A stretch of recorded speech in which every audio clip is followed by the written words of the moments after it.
P T I حکومت نے سندھ میں ترقیاتی منصوبے شروع کیے، کراچی کے لیے خصوصی پیکیج۔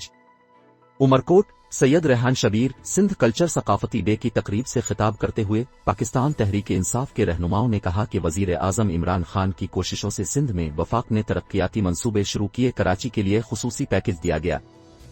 گورنر سندھ عمران اسماعیل نے اپنے خطاب میں کہا کہ تحریک انصاف کی حکومت میں ملک میں ترقی کا سفر جاری ہے، بہت جلد ملک سے مہنگائی کا خاتمہ ہو جائے گا۔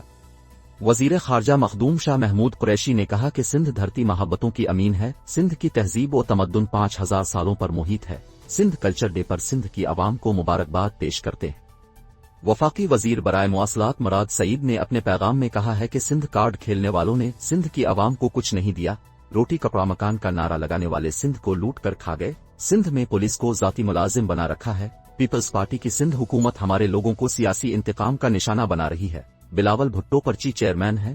ایک بچے کو پرچی لہرا کر پارٹی کا چیئرمین بنا دیا گیا، یہ لوگ اپنے آپ کو جمہوریت کا چیمپئن سمجھتے ہیں، مگر سندھ اسمبلی میں بجٹ پر اپوزیشن لیڈر کو بات تک نہیں کرنے دی جاتی ہے۔ تقریب سے سندھ اسمبلی میں اپوزیشن لیڈر حلیم عادل شیخ، تحریک انصاف کے MNA انسانی حقوق کے پارلیمانی سیکریٹری لال چند مالہی وغیرہ نے بھی خطاب کیا۔ اس سے قبل گورنر سندھ عمران اسماعیل، وفاقی وزیر مراد سعید، حلیم عادل شیخ کی آمد پر شاندار استقبال کی اور سندھ ثقافتی کلچر ڈے کی مناسبت سے رنگارنگ ٹیبلو سندھ کے نغمے پیش کیے گئے۔